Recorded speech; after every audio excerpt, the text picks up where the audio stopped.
that's the case, let's talk about the white supremacists and how many of them need to be kicked out of this country because I really truly think that most of them are going to end up being deported. I think what he's saying is he doesn't want brown people in our country. He goes after our governor and uses a slur.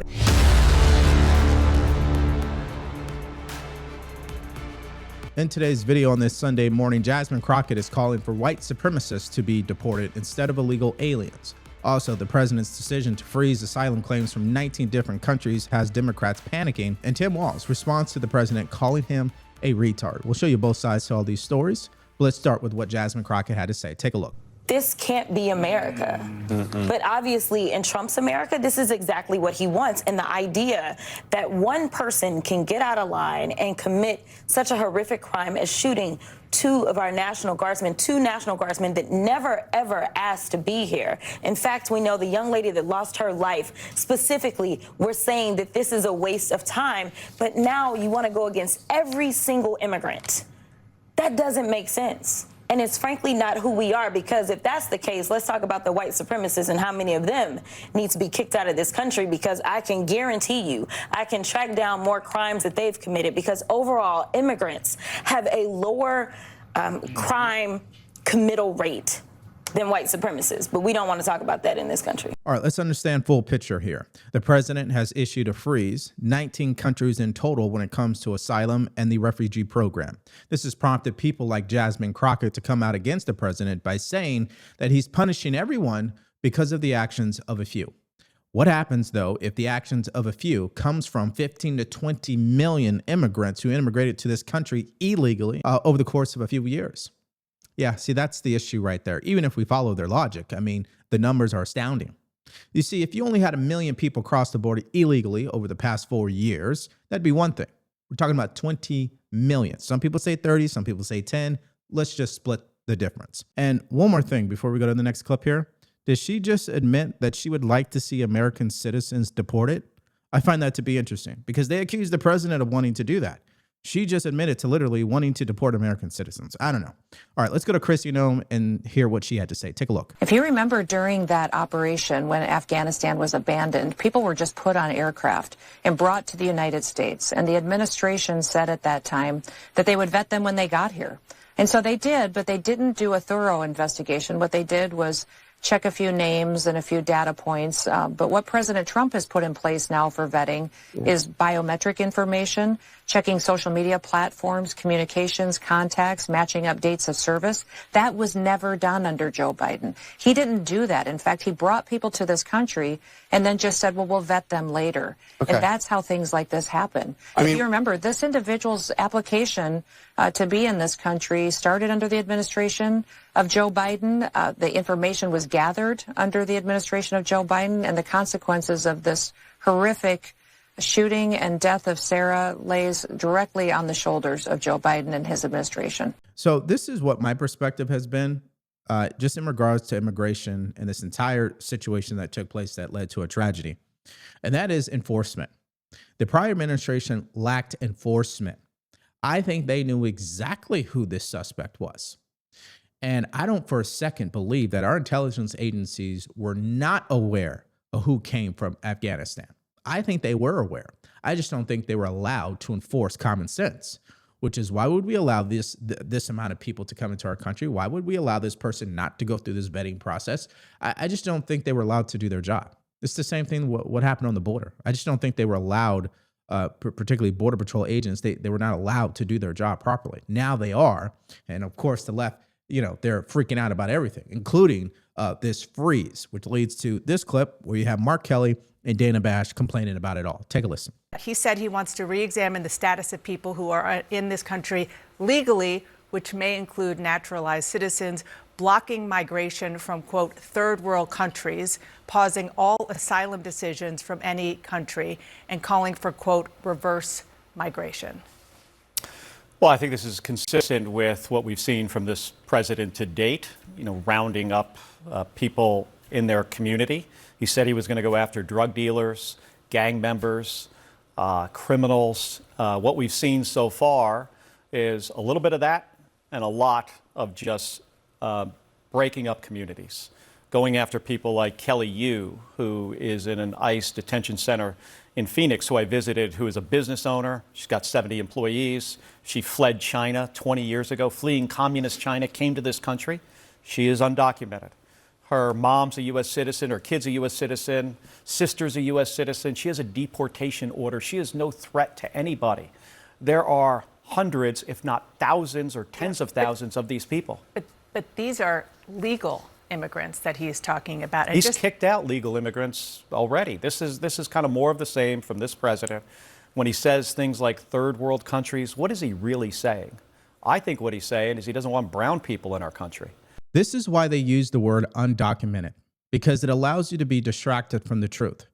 That woman is in this country unlawfully and is subject to deportation, which is why she has a deportation order. Mark Kelly, you're in Congress. If you don't like that, why haven't you changed the law? And the reason why they haven't changed the law, and the reason why they won't change the law, is because this is a political talking point. It's a weapon they use during the election season, okay? So everybody has to understand that on both sides here. Secondly, he's not deporting legal immigrants who came across the border legally and followed the process. The people who are getting deported are people who have a standing deportation order. I just don't understand why people refuse to accept that fact. They want to ignore that we have the law on the books that clearly says, and we've gone over it yesterday, Immigration Nationality Act. Okay, I don't care if you cross the border legally, if you cross the border illegally. If you're not in the right status because your papers expired or you never got your papers in order, you're subject to deportation. It's no more complicated than that. Basically, what can you say to make Americans feel less concerned that this event is, in fact, a one-off event as opposed to something that would warrant a broader crackdown on our allies? I think it's first important to recognize that anytime an incident like this happens, Congress and the administration have an important role in assessing what happened and trying to ensure that we create systems that are safe and course correct on any errors or any process that might be in place that we actually need to make better. So I think that is an important part of this, which is why we have to get the information and learn from it. At the same time, we have to remember that there are bad people in every profession, at every level of government, in the military, in our schools, in our hospitals. And so we're always going to have people that do horrific things. And that this instance, for example, shouldn't somehow just erase all of the incredible and heroic work that so many Afghan refugees and their families have done to keep our military members safe and our country safe. And so this was a horrific act. We need to investigate what happened. And Congress, certainly oversight, Armed Services Committee, so many other committees in the Congress have a real role to ensure this does not happen again. This is very important for me, okay? Let me just ask you this.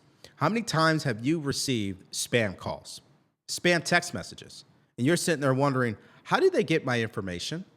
Well, they got it because your personal information is being sold on the dark web. And I'm talking about your name, your email address, your mailing address, even your social security number. My wife and I were plagued with spam calls. And this is why today's video is sponsored by Aura. Aura helped us clean up our data, get it removed, stop the spam calls. It's dangerous out there. And we know the federal government isn't going to protect us. So we have to protect ourselves. That's why you have to use Aura. And not only will they get you to see what information has been sold or leaked on the internet, but they'll help you remove it and offer 24/7 monitoring. Try Aura today for free for the first 14 days by going to aura.com/Devory or click the link in the description below. You have to protect your personal data because no one else will do it for you. Again, that is aura.com/Devory. Okay, so that is a reaction to the symptoms. He's not talking about the root cause. And what is the root cause exactly? Well, the root cause is very simple, which is the prior administration refused to enforce immigration law, which essentially guaranteed that the president, Donald J. Trump, was going to have a good chance of winning the election. That's the interesting thing about all this. They're so mad at the president. They blame everything on him and never bother to look at what led to this point. It wasn't the president that caused this chaos. It wasn't the president that caused an immigration crisis. It was Joe Biden and Democrats like him supporting the effort to leave the border wide open. And now they get upset at the president for being very strict with the immigration policy. That's exactly what happens when you're out here willy-nilly and you're letting everything go. Of course, when someone gets in charge, a new sheriff comes in town, he's going to crack down every single time. Many people need to understand that most terrorists in this world, most of them, aren't in any database. Because unless they were found on a battlefield by DOD when did a retina scan and did some biometrics there, unless you're part of a T3 undercover investigation, we don't know who they are. So, and the same thing with illegal aliens, that over 10 million that came across the border in Joe Biden. There's no way to vet these people. You think El Salvador or Turkey or Sudan or any of these countries have the databases or system checks that we have? Do you think the government of China, Russia, Turkey, you think they're going to share that data with us even if they did have it?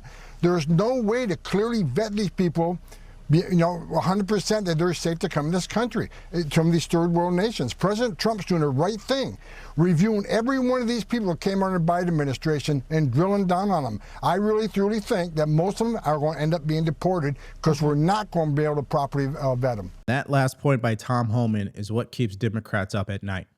They can't stand the idea that their potential voter base, by the way, their excuse to create more government programs so they can create more NGOs, so they can make more money, could potentially go in the trash. I mean, how else do you explain why they're so fiercely defending illegal immigration? Why? Why do they care about it so much? Why do they have sanctuary city policies? Is it really out of the goodness of their heart?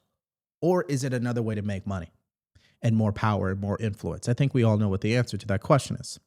Now, let's go to our next story. This is more political theater. As you guys know, the president already called Tim Walz retarded because of the Somalia community and the level of fraud and scam that has happened in that state. It's already north of $1 billion at this point. So the results show that he has a huge problem on his hands and has refused to do anything about it. And we'll prove it to you. Let's start exactly what the president said, and then we'll get the reaction from Tim Walz. Take a look. President Trump, he posted a massive Truth Social on Thanksgiving. He was calling out the drug cartels and Somali gangs, but he also targeted Minnesota Governor Tim Walz, challenging his mental capacity. Governor Walz wrote back with this. It says, release the MRI results. What do you make of the exchange here between President Trump and Tim Walz? I mean, they didn't get along. We know that. Sure. But, I mean, now this is a Twitter That's a classic now. Trump tweet. Yeah. That's an all-timer, I got to say. But look, I mean, Tim Walz has been on a steady decline ever since he was the vice presidential candidate for Kamala Harris. She's come out and said that was a mistake. If you look at what's going on in Minnesota with the Somali community, New York Times just wrote about it yesterday, about how dozens of people were charged with fraud there, and it was all under Tim Walz and Keith Ellison's watch in Minnesota, and he did nothing about it. So I think the president's well within his right to get rid of people that are coming to our country, taking advantage of us, specifically when it came to COVID-19 pandemic relief funds. We're going to see what happens, but I think the president's going to certainly send people in there and get it right. Why is Governor Walz not more focused on his own state, though? I mean, here he is, he's trying to get into it with the president, but I mean, it's like Gavin Newsom, too. They don't want to focus on their own state, but they want to seem to get in these back and forth over text. And the reality here that we all need to understand about politics is that the reason why these people in Congress or are elected representatives, whether they're a mayor or governor, they can lie right to your face because they're not actually held accountable. If you think about it, Tim Walz has been lying. That's all he knows to do is to lie, essentially. Okay. But the people in Minnesota clearly won't hold him accountable. He'll probably win re-election. Okay. And how do we know that? I mean, this is a guy who committed stolen valor and still became the governor. Okay. But this is a guy who essentially allowed Minneapolis to burn and still is the governor. So again, Minnesota is like California. These people aren't really going to hold their elected representatives accountable. We have a Minnesota lawmaker and her husband murdered in cold blood under Tim Walz's watch, by the way. But again, he'll still be in charge. So why don't we get his reaction to what the president had to say? Because I don't think it's anything short of delusion. Look, Donald Trump insulting me is a badge of honor for me, but I think we all know, as both as an educator for a couple decades and as a parent, using that term is just so damaging. It's hurtful. We have fought 3 decades to get this out of our schools. Kids know better than to use it. But look, this is what Donald Trump has done.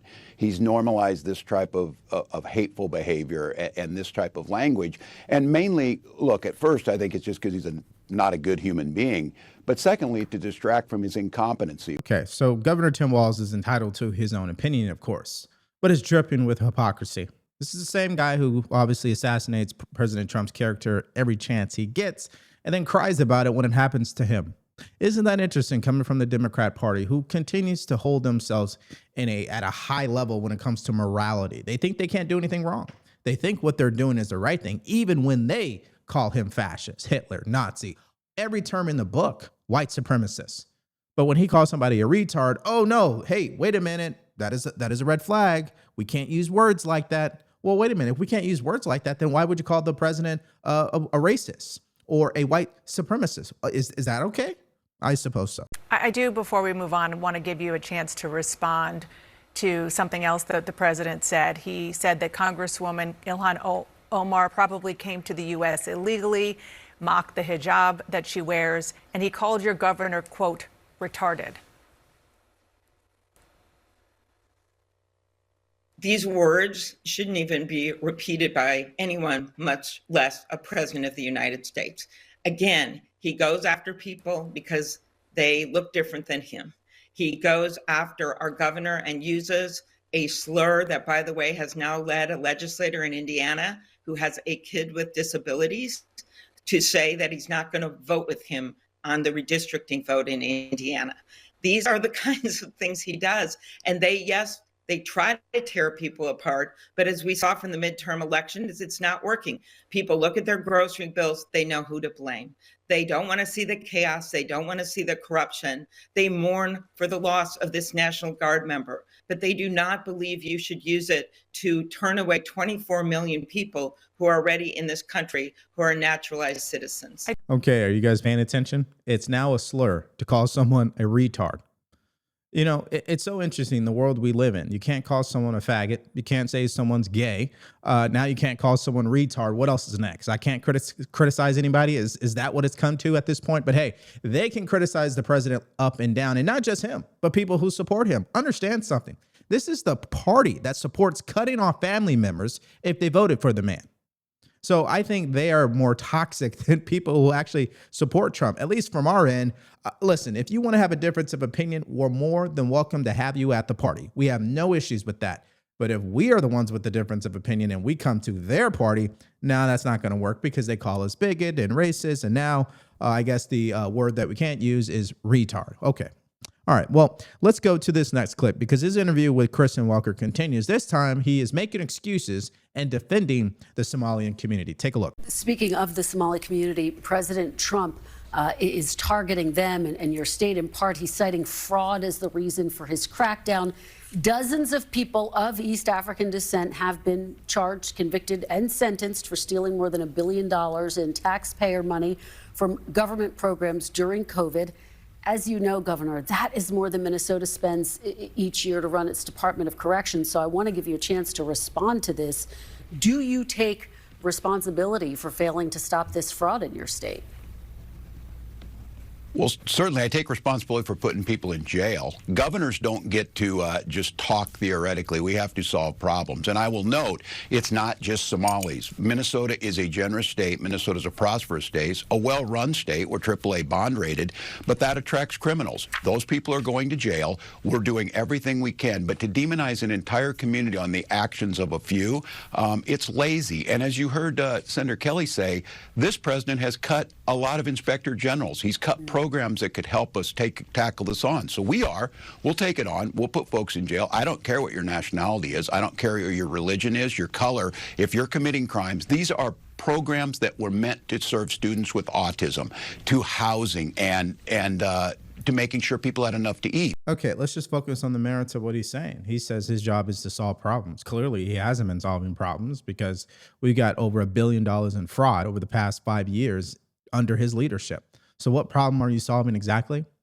He has a net negative when it comes to migration, meaning people leaving his state. He was the #2 state behind California as far as COVID was concerned, where people left the state. So I think the results continue to show that Minnesota has serious problems, and it starts at the top.